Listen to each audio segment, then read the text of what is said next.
ഇത് എല്ലാ പേഷ്യൻസും ചോദിക്കുന്നൊരു ക്വസ്റ്റ്യനാണ്. ഡോക്ടറെ, എത്ര സെറ്റിങ്ങിൽ നമുക്ക് റൂട്ട് കനാൽ ട്രീറ്റ്മെൻറ്റ് ചെയ്യാൻ പറ്റും? പെർമനൻ്റായി പല്ല് വെക്കുന്നതിനേക്കാൾ ചിലവ് ഭയങ്കര കുറവാണ് ഒരു റൂട്ട് കനാൽ ചെയ്യുന്നതിന്. ഹായ്, ഞാൻ ഡോക്ടർ സാൻഡി വിവിൻ. എല്ലാവർക്കും പരിചയമുള്ളൊരു വിഷയത്തെക്കുറിച്ചാണ് ഞാനിന്ന് പറയാൻ പോകുന്നത്. Root canal treatment. എന്താണ് റൂട്ട് കനാൽ ട്രീറ്റ്മെൻറ്റ്? പല്ലിൻ്റെ വേരിന് പഴുപ്പ് അല്ലെങ്കിൽ ഇൻഫെക്ഷൻ വരുന്ന സാഹചര്യത്തിൽ ചെറിയ മുട്ടുസൂചി പോലുള്ളൊരു ഉപകരണം വെച്ച് രക്തധമനികളും ഞരമ്പുകളും നീക്കം ചെയ്ത് അതിനെ യഥാസ്ഥാനത്താക്കുന്ന പ്രക്രിയയാണ് റൂട്ട് കനാൽ ട്രീറ്റ്മെൻറ്റ്. ഏതൊക്കെ സാഹചര്യങ്ങളിൽ നമുക്ക് റൂട്ട് കനാൽ ട്രീറ്റ്മെൻറ്റ് ചെയ്യാൻ പറ്റും? ആദ്യമായി ഞാൻ പറയട്ടെ, നമ്മുടെ പല്ലിന് 3 കവചങ്ങളാണുള്ളത്. ഒന്ന് ഇനാമൽ, അതാണ് നമ്മുടെ പല്ലിൻ്റെ ഔട്ടർ ലെയർ. 2 ഡെൻറ്റിൻ, 3 രക്തധമനികളും ഞരമ്പുകളുമുള്ള പൾപ്പ്. പല്ലിൻ്റെ കേട് ഇനാമലിലോ ഡെൻറ്റിനിലോ ആകുവാണെങ്കിൽ നമുക്ക് സാധാരണ രീതിയിലെ ഫില്ലിങ് വെച്ച് തന്നെ നമുക്ക് അടയ്ക്കാൻ പറ്റും. അതിന് വേദന ഒന്നും ഉണ്ടാകത്തില്ല. എന്നാൽ ഡെൻറ്റിനിൽ നിന്നും കടന്നു വന്ന് അത് നമ്മുടെ രക്തധമനികളിലും ഞരമ്പുകളിലും വന്നു കഴിഞ്ഞാൽ നമുക്ക് അതികഠിനമായ വേദന ഉണ്ടാകും. ആ സമയത്ത് ആ പഴുപ്പ് മറ്റുള്ള ഭാഗത്തേക്ക് വ്യാപിക്കുകയും ചെയ്യും. ഇതാണ് ഒന്നാമത്തെ സാഹചര്യം.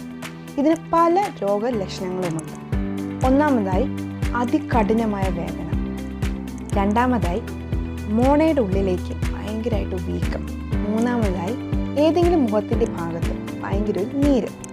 അതുമല്ല എങ്കിൽ ഏതെങ്കിലും ആഹാര പദാർത്ഥങ്ങൾ കഴിക്കുമ്പോൾ, അതായത് ചൂടുള്ളതായോ തണുപ്പുള്ളതായോ ആഹാര പദാർത്ഥങ്ങൾ കഴിക്കുമ്പോഴുള്ള അതികഠിനമായ വേദന, അല്ലെങ്കിൽ മധുര പദാർത്ഥങ്ങൾ കഴിക്കുമ്പോഴുള്ള അതികഠിനമായ വേദന. ഇതെല്ലാം ഇതിൻ്റെ രോഗലക്ഷണങ്ങളാണ്. ഈ ഇനാമൽ കഴിഞ്ഞ് ഡെൻറ്റിനും കടന്നു വന്ന് നമ്മുടെ രക്തധമനികളിലും ഞരമ്പുകളിലേക്കും കേട് കടന്നു വരുമ്പോൾ റൂട്ട് കനാൽ ട്രീറ്റ്മെൻറ്റ് ചെയ്യുവാൻ ഡോക്ടർമാർ നിർദ്ദേശിക്കുന്നു. രണ്ടാമത്തെ സാഹചര്യം, മോണരോഗം പോലെയുള്ള അസുഖങ്ങൾ ഉള്ളവർക്ക് നമുക്ക് റൂട്ട് കനാൽ ട്രീറ്റ്മെൻറ്റ് ചെയ്യേണ്ടതായി വരുന്നു. മൂന്നാമതായി, എന്തെങ്കിലും റോഡ് ആക്സിഡൻറ്റ് കാരണം പല്ലിൻ്റെ ഭാഗം പൊട്ടിപ്പോകുക, അല്ലെങ്കിൽ എന്തെങ്കിലും സ്പോർട്സ് ആക്ടിവിറ്റി കാരണം തട്ടലോ മുട്ടലോ കാരണം പല്ലിൻ്റെ പൾപ്പ് എക്സ്പോസ്ഡ് ആകുക. ആ സമയങ്ങളിലും നമുക്ക് റൂട്ട് കനാൽ ട്രീറ്റ്മെൻറ്റ് ചെയ്യേണ്ടതായി വരുന്നു. ചില സാഹചര്യങ്ങളിൽ ഇൻജുറി കാരണം പല്ലിൻ്റെ നിറം ചേഞ്ച് ആകും. ഈ സമയങ്ങളിലും ഡോക്ടർമാർ റൂട്ട് കനാൽ ട്രീറ്റ്മെൻറ്റ് നിർദ്ദേശിക്കാറുണ്ട്. എല്ലാ പല്ലുകളും റൂട്ട് കനാൽ ട്രീറ്റ്മെൻറ്റ് ചെയ്യാൻ സാധിക്കുമോ?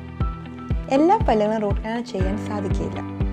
കാരണം ഒരു ഡോക്ടർ ഒരു പല്ലിൻ്റെ രോഗനിർണയം ചെയ്യുമ്പോൾ തന്നെ ആ പല്ലിനെ നിലനിർത്താൻ സാധിക്കുമോ എന്ന് മനസ്സിലാക്കിയതിന് ശേഷം മാത്രമേ റൂട്ട് കനാൽ ട്രീറ്റ്മെൻറ്റ് നിർദ്ദേശിക്കാറുള്ളൂ.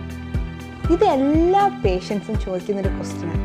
ഡോക്ടറെ, എത്ര സെറ്റിങ്ങിൽ നമുക്ക് റൂട്ട് കനാൽ ട്രീറ്റ്മെൻറ്റ് ചെയ്യാൻ പറ്റും?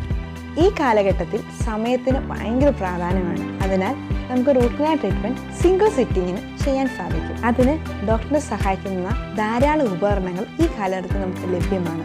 ഡിജിറ്റൽ എക്സ്റേസ്, പിന്നെ ഡോക്ടറിൻ്റെ റൂട്ടിൻ്റെ ലെന്ത് കണ്ടുപിടിക്കാൻ പറ്റുന്ന ഉപകരണങ്ങൾ, മൈക്രോസ്കോപ്പിക് ഉപകരണങ്ങൾ, ഡോക്ടറിൻ്റെ റൂട്ട് കനാലിന് ഹെൽപ്പ് ചെയ്യുന്ന ഉപകരണങ്ങൾ, ലേസേഴ്സ്, അങ്ങനെ പലതും. ചില സാഹചര്യങ്ങളിൽ 2 അതോ 3 സിറ്റിംഗ് ആയിട്ട് ഇത് ചെയ്യേണ്ടതായി വരുന്നു.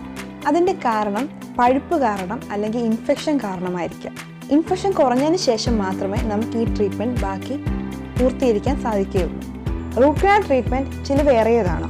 ഒരു പല്ലെടുത്തതിന് ശേഷം പെർമനൻ്റായി പല്ല് വെക്കുന്നതിനേക്കാൾ ചിലവ് ഭയങ്കര കുറവാണ് ഒരു റൂട്ട് കനാൽ ചെയ്യുന്നതിന്. അതിനാൽ യാതൊരു മടിയും കൂടാതെ ഡോക്ടർമാർ ശുപാർശ ചെയ്യുമ്പോൾ റൂട്ട് കനാലിൽ ചെയ്യുക. നിങ്ങൾക്ക് ഈ വീഡിയോ ഇഷ്ടപ്പെട്ടെങ്കിൽ ലൈക്ക് ചെയ്യുക, ഷെയർ ചെയ്യുക. എന്തെങ്കിലും ഡൗട്ട്സ് ഉണ്ടെങ്കിൽ കമൻസായിട്ട് രേഖപ്പെടുത്തുക.